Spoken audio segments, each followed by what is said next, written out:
আমাদের গ্রামে শুধু নয়, পৃথিবীর কেউ প্রমাণ করতে পারবে না যে বিদ্যালয়কে আমি কখনো কোনোদিনও এক মুহূর্তের জন্য রাজনৈতিক একটি কেন্দ্র বা স্থান হিসেবে ব্যবহার করেছি। আমি 33 বছরের বিদ্যালয়ের সাথে নিঃস্বার্থভাবে কোনো কিছুর বিনিময়ে, কোনো অর্থ নাথিং, কোনো কিছুর বিনিময় ছাড়া জাস্ট আমার শ্রম দিয়ে গেছি। যদি কোনো দিন 1%-1%-এরও কম, 0.001%কে প্রমাণ করতে পারে আমি বিদ্যালয়ের সাথে কোনোদিন একটা দুর্নীতি করেছি, আমি শুধু এই এলাকা না, চট্টগ্রাম না, আমি বাংলাদেশতে চলে যাবার জীবনে এই দেশে আসবো না।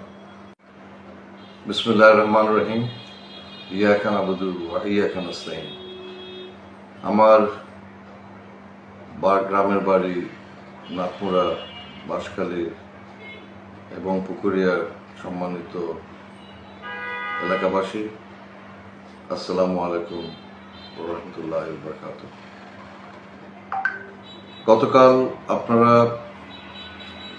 আমাদের এলাকায় একটা সমাবেশ করেছেন, যেখানে এটাকে একটা পারিবারিক সমাবেশ বলা যায়, একটা বন্ধুত্বপূর্ণ একটা সমাবেশ বলা যায়। সেখানে অনেকে বক্তব্য দিয়েছেন নাথমুরা পুকুরিয়া উচ্চ বিদ্যালয়ের ভবিষ্যৎ সম্পর্কে এবং যে ষড়যন্ত্র চলছে স্কুলকে নিয়ে সেটা সম্পর্কে।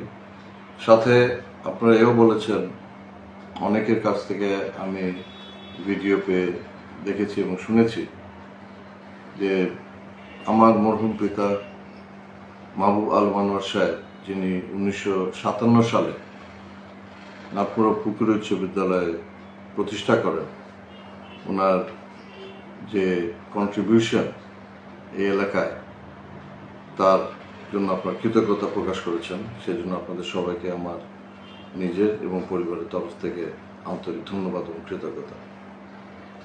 আপনারা তো গত 6 মাস বা তারও কিছু অধিক সময় দেখছেন যে নাথমুরা পুকুরিয়া উচ্চ বিদ্যালয়ে একটা বিশৃঙ্খল পরিবেশ, লেখাপড়ার কোনো পরিবেশ নেই।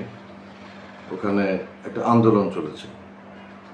এই আন্দোলনটা চলেছে প্রধান শিক্ষকের বিরুদ্ধে আনীত আর্থিক এবং চারিত্রিক এবং ব্যবহারিক অভিযোগের ভিত্তিতে।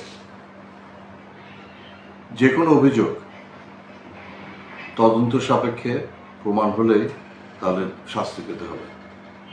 যেহেতু এটা তদন্তাধীন একটা ব্যাপার, সেহেতু আমি স্কুলের কোনো বিষয়ে গত 6 মাস, 6.5 মাস একটি বাক্য কেন, একটি শব্দ উচ্চারণ করিনি, সেটা আপনারা ভালোভাবে